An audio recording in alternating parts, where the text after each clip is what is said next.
আসসালামু আলাইকুম। এটিএন বাংলা সংবাদে সবাইকে স্বাগত জানাচ্ছি আমি অনামিকা হাসান পুনম।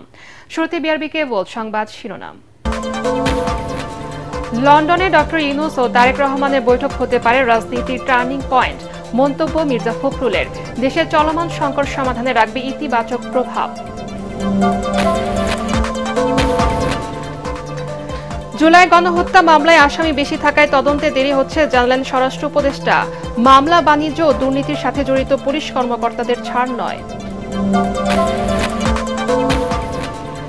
৩৬৯ যাত্রী নিয়ে সৌদি এয়ারলাইন্সের প্রথম ফিরতি হজ ফ্লাইট ঢাকায়, দুদেশের ব্যবস্থাপনায় সন্তুষ্ট হাজিরা।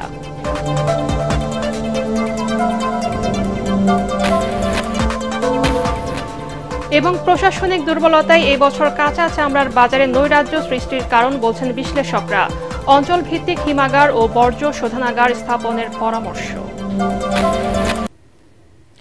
শুনছিলেন বিআরবি কেবল সংবাদ শিরোনাম। সংবাদে এছাড়াও থাকছে আনন্দ, রোমান্স আর প্রশান্তির প্রত্যাশা। ঈদের ছুটিতে নরসিংদী ড্রিম হলিডে পার্কে দর্শনার্থীদের উপচে পড়া ভিড়।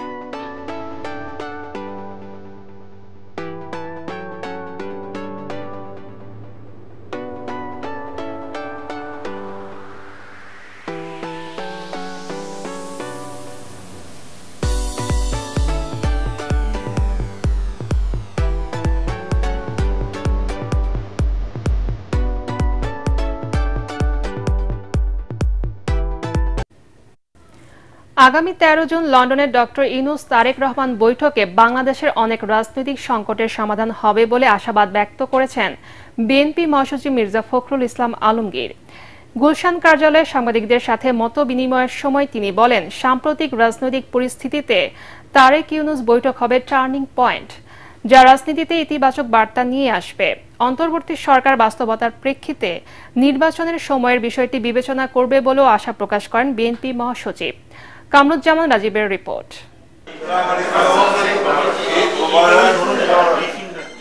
দলীয় চেয়ারপারসনের গুলশান কার্যালয়ে ঈদ পরবর্তী মতবিনিময় অনুষ্ঠানে সাংবাদিকদের মুখোমুখি হন বিএনপি মহাসচিব মির্জা ফখরুল ইসলাম আলমগীর।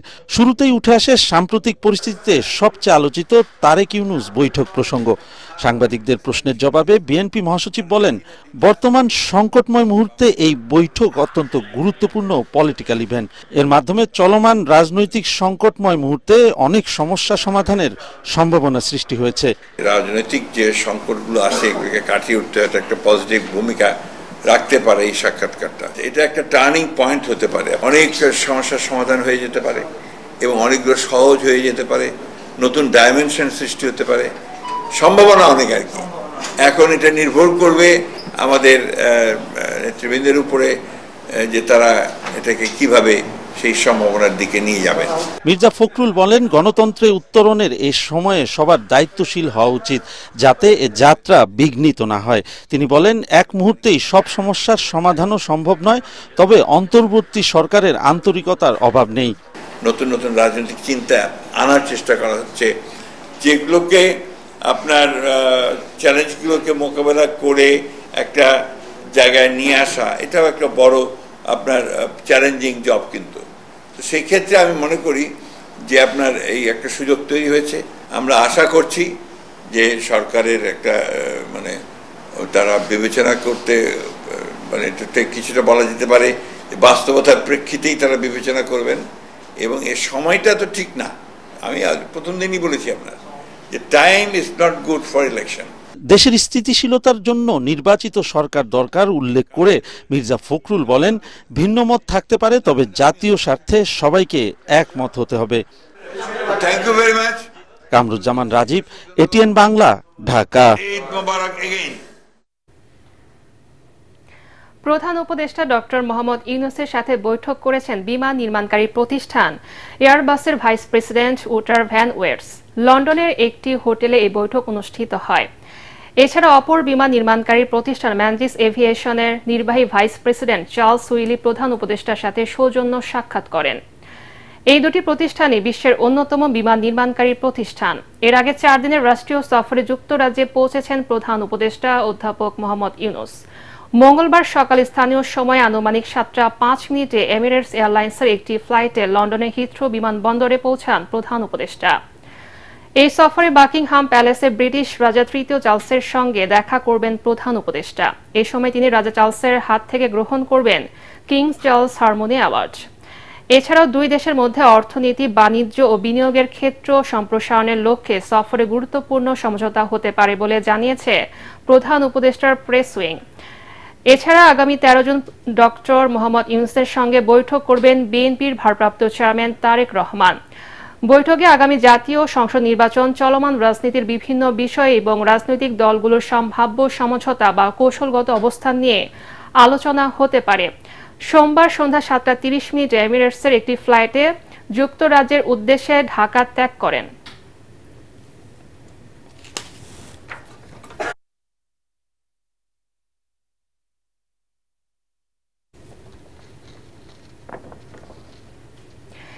এএফসি এশিয়ান কাপের বাছাই সিঙ্গাপুরের বিপক্ষে লড়ছে বাংলাদেশ।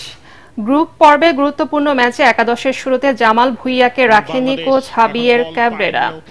তবে বিদেশি লিগ খেলে আসা বাকি 5 জনই আছেন স্কোয়াডে। অভিষেক হচ্ছে কানাডা প্রবাসী সমিত সোমের। ভুটানের বিপক্ষে আগের ম্যাচের 11 জন থেকে বাদ পড়েছেন সোহেল রানা, জামাল ভুঁইয়া এবং তাজউদ্দিন। এই গ্রুপ থেকে 4 দলই পেয়েছে একটি করে পয়েন্ট। গ্রুপ চ্যাম্পিয়ন সুযোগ পাবে 2027 সালে সৌদি আরবে অনুষ্ঠিত এশিয়ান কাপের মূল পর্বে। লাস্ট ম্যাচেও কিন্তু আমরা দেখেছি মালদ্বীপ লাস্ট 30 মিনিটসে সিঙ্গাপুরের হাফে বেশ কিছু চান্স ক্রিয়েট করেছিল, সেখান থেকে তারা একটা গোল কনসিড করে একটা পেনাল্টি থেকে। জুলাই গণহত্যা মামলায় আসামি বেশি থাকায় তদন্তে দেরি হচ্ছে বলে জানিয়েছেন স্বরাষ্ট্র উপদেষ্টা অবসরপ্রাপ্ত লেফটেন্যান্ট জেনারেল জাহাঙ্গীর আলম চৌধুরী। মামলা বাণিজ্য এবং দুর্নীতির সাথে জড়িত হলে কোনো পুলিশ কর্মকর্তাকে ছাড় দেওয়া হবে না বলেও জানান তিনি। গাজীপুর মেট্রোপলিটন এলাকার গাছা থানা পরিদর্শন শেষে তিনি এসব কথা জানান। দেশের প্রতিটি সেক্টরে দুর্নীতি শিরায় শিরায় ঢুকে গেছে উল্লেখ করে এর বিরুদ্ধে সাংবাদিকদের ভূমিকা রাখারও আহ্বান জানান তিনি। পরে কাশিমপুর কারাগার পরিদর্শন করেন তিনি। যদি মামলা বাণিজ্যে যদি কেউ ইসের খাতে দুর্নীতির সাথে জড়িত হয়, তাকে কাউরি ছাড় দেওয়া হবে না। 10 জন 15 জনের নাম দিচ্ছেন, 200-250 বেনামি লোক দিচ্ছেন, এই জন্য কিন্তু ইনভেস্টিগেশনও দেরি হয়ে যাচ্ছে। হজের প্রথম ফিরতি ফ্লাইটে দেশে ফিরেছেন 369 হাজি। জেদ্দা থেকে সৌদি এয়ারলাইন্সের একটি ফ্লাইটে হযরত শাহজালাল আন্তর্জাতিক বিমানবন্দরে অবতরণ করেন তারা। দুদেশের হজ ব্যবস্থাপনা নিয়ে খুশি হাজিরা। মনির হোসেন তোপর রিপোর্ট।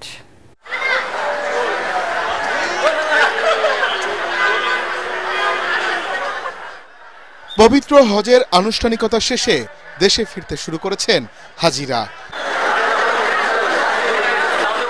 মঙ্গলবার হযরত শাহজালাল আন্তর্জাতিক বিমানবন্দরে সকাল 10:52 অবতরণ করে ফিরতি হজের প্রথম ফ্লাইট।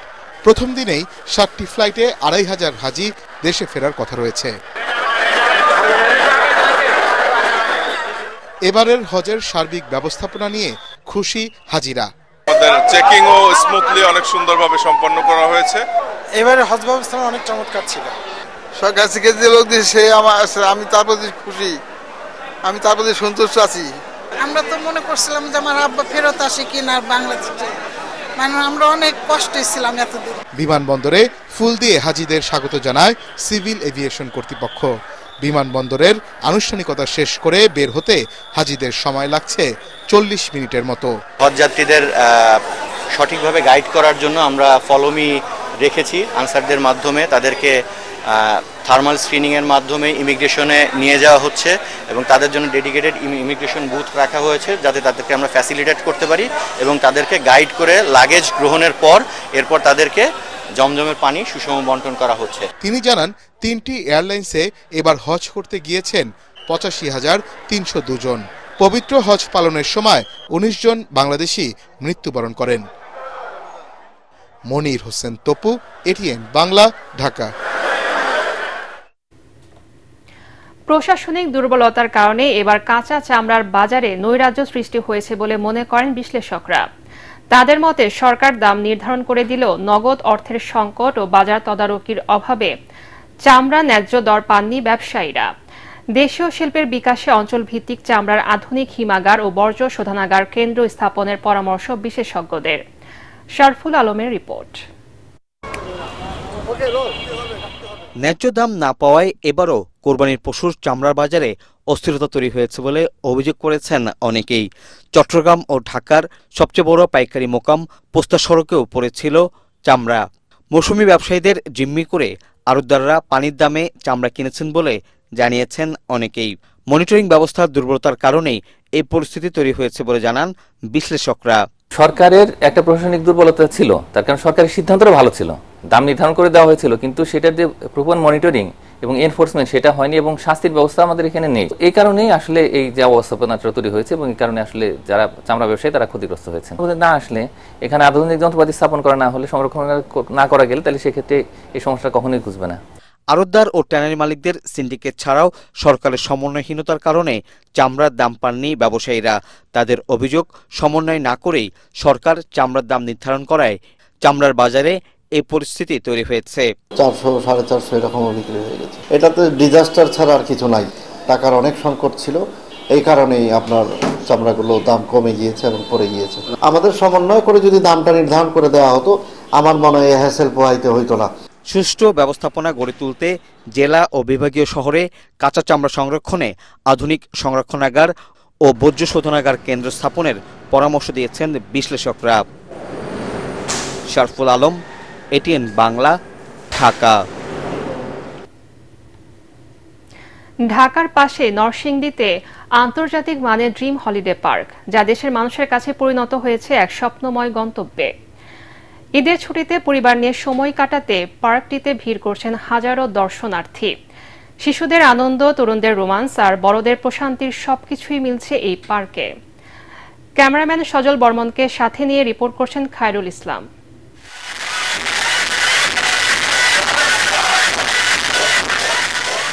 সবুজে ঘেরা মনোরম পরিবেশ, চোখ ধাঁধানো সাজসজ্জা আর আধুনিক সব রাইড নিয়ে ঢাকার খুব কাছেই নরসিংদীতে গড়ে উঠেছে ড্রিম হলিডে পার্ক, যা এখন পরিণত হয়েছে শিশু কিশোর থেকে শুরু করে সব বয়সী মানুষের কাছে এক আকর্ষণীয় বিনোদন কেন্দ্র হিসেবে। আর প্রত্যেক ঈদে তা বেড়ে যায় আরও কয়েক গুণ। দিনভর নানা বিনোদনে মেতে থাকেন রাজধানীবাসী সহ দেশের বিভিন্ন প্রান্ত থেকে আসা মানুষ, আসেন ভিনদেশীরাও। দেশ বিদেশের বিভিন্ন ইতিহাস আর ঐতিহ্য নিয়ে গড়ে ওঠা ড্রিম হলিডে পার্কের অন্যতম আকর্ষণ রিভার ক্যাব। এখানে ফুটিয়ে তোলা হয়েছে মিশরের ঐতিহ্য, ডাইনোসরের দুনিয়া, আগ্নেয়গিরি সহ জঙ্গলের অপরূপ সৌন্দর্য। রয়েছে গ্রামীণ জীবনের গুচ্ছগ্রাম, যার সৌন্দর্য মন কেড়ে নেবে ছোট বড় সবার। ওয়াটার পার্কের রাইডের জলকেলি, কৃত্রিম লেকে বোটিং, ট্রেন রাইড কিংবা ভূতের বাড়ির দিনভর দারুণ সব অভিজ্ঞতায় মেতে ওঠেন দর্শনার্থীরা। ড্রিম হলিডে পার্ক এটা একটি সারা বাংলার মধ্যে একটা ব্যান্ড। এখন এটার পরিবেশ মানুষ বেশি, তবে ভালো, আমরা খুব এনজয় করছি। ফ্যামিলি নিয়ে ঘোরার মতন ঢাকার কাছাকাছি একটা বিনোদনমূলক জায়গা। এখানের রাইডস গুলো অনেক ইন্টারেস্টিং, অনেক মজা হয়েছে। পার্কে আগতদের নিরাপত্তায় নেওয়া হয়েছে সব ধরনের ব্যবস্থা। আমাদের যে নিরাপত্তামূলক ব্যবস্থা এটি সবসময় খুব গুরুত্ব সহকারে আমাদের দেখতে হয়, কারণ এখানে আপনি জানেন যে হাজার হাজার দর্শনার্থী এখানে আসে। দর্শনার্থীদের বিনোদনের কথা চিন্তা করে আরো নানা ধরনের রাইড যুক্ত করতে চায় কর্তৃপক্ষ। রাইডসের পাশাপাশি আমাদের পার্কে every corner has a view, সবাই বসে আনন্দ করছে পরিবারের সাথে, এটাই আমাদের সবথেকে বড় অ্যাচিভমেন্ট। আমাদের এখানে শুধু আমাদের দেশীয় পর্যটক না, আমাদের বাইরেরও কিন্তু বেশ কিছু পর্যটক এখানে আসে, বিশেষ করে চায়না, আফ্রিকা এবং আপনাদের জানেন যে আমাদের পার্শ্ববর্তী দেশ কাশ্মীরের অনেক স্টুডেন্ট উত্তরা মেডিকেলে পড়াশোনা করে, ওনারাও কিন্তু এখানে দলে দলে আসে। আগামীতে এই বিনোদন কেন্দ্রটি দেশের অর্থনীতিতে অবদান রাখার পাশাপাশি বৈদেশিক মুদ্রা অর্জনে গুরুত্বপূর্ণ ভূমিকা রাখবে, এমনটাই প্রত্যাশা পার্ক কর্তৃপক্ষের। Khairul Islam, ATN Bangla, Dream Holiday Park, Narsingdi. Fascist Sheikh হাসিনার উপর মানুষ এতটাই ক্ষিপ্ত ছিল যে পালিয়ে না গেলে তার করুণ অবস্থা হতো না বলে মন্তব্য করেছেন বিএনপির কেন্দ্রীয় নেতা ও সাবেক উপমন্ত্রী অ্যাডভোকেট এম রুহুল কুদ্দুস তালুকদার দুলু। নাটোরের নলডাঙ্গার পীরগাছা স্কুল মাঠে প্রয়াত ব্রহ্মপুর ইউনিয়ন যুবদল সভাপতি জাহাঙ্গীর আলমের স্মরণ সভায় তিনি এই মন্তব্য করেন। সভায় জেলা বিএনপির যুগ্ম আহ্বায়ক সাইফুল ইসলাম আফতাব সহ সংগঠনের স্থানীয় নেতারা উপস্থিত ছিলেন। যে আওয়ামী সন্ত্রাসীর কারণে আওয়ামী লীগের এই পরিণতি হয়েছে, আমরা চাই তারেক রহমানের নেতৃত্বে বাংলাদেশে আর কোনো সন্ত্রাসী, বাংলাদেশে কোনো মাস্তানি, কোনো জঙ্গি, কোনো চরমপন্থী এদের স্থান এই বাংলাদেশের মাটিতে, এই অঞ্চলে হতে আমরা দেব না। আল আরাফা ইসলামী ব্যাংক অর্থ সংবাদ।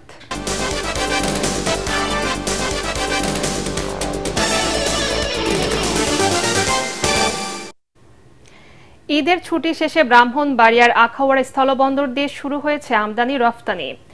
ব্যবসায়ীরা জানান, ঈদ উপলক্ষে 6 জুন থেকে 9 জুন পর্যন্ত আখাউড়া স্থলবন্দরে ব্যবসায়িক কার্যক্রম বন্ধ রাখা হয়। তবে ওই সময়ে বন্দর দিয়ে যাত্রী পারাপার ছিল স্বাভাবিক। দেশের অন্যতম বৃহৎ ও শতভাগ রপ্তানিমুখী আখাউড়া স্থলবন্দর দিয়ে প্রতিদিন মাছ, সিমেন্ট ও ভোজ্য তেল সহ বিভিন্ন পণ্য রপ্তানি হয় ভারতের ত্রিপুরায়। এবার আন্তর্জাতিক সংবাদ।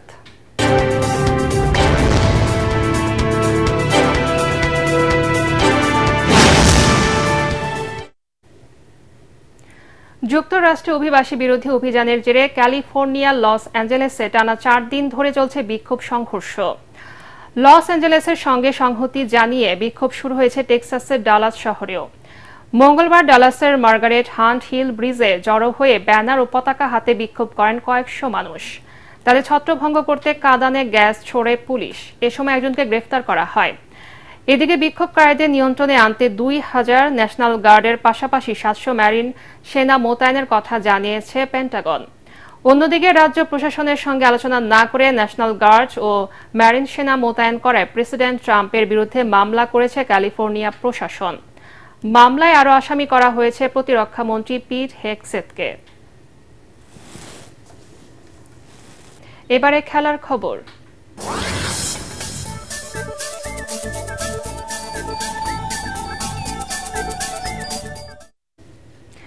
বিশ্বকাপ বাছাই পর্বে গ্রুপ জে এর ম্যাচে ওয়েলসকে 4-3 গোলে হারিয়েছে বেলজিয়াম। ব্রাসেলসের শুরু থেকে প্রতিপক্ষের রক্ষণ কাঁপিয়ে একের পর এক গোল আদায় করে নেয় বেলজিয়াম। রোমেলো লুকাকু 15 মিনিটে দলের হয়ে প্রথম গোল করেন। 4 মিনিটের মধ্যে ব্যবধানে দ্বিগুণ করেন তিয়েলমান। এরপর ড্রুকুর গোলে 27 মিনিটে 3-0 এগিয়ে যায় রডি গার্সিয়ার দল। কিন্তু প্রত্যাবর্তনের গল্প লিখে 69 মিনিটের মধ্যে 3 গোল শোধ দিয়ে দেয় ওয়েলস। তবে 88 মিনিটে কোভিন ডি ব্রুইনার গোলে জয় নিয়ে মাঠ ছাড়ে বেলজিয়াম। এদিকে বিশ্বকাপ বাছাই পর্বে নিজেদের দ্বিতীয় ম্যাচে জয় ফিরেছে ইতালি। মলদোভাকে 2-0 গোলে হারিয়েছে 4 বারের বিশ্ব চ্যাম্পিয়নরা।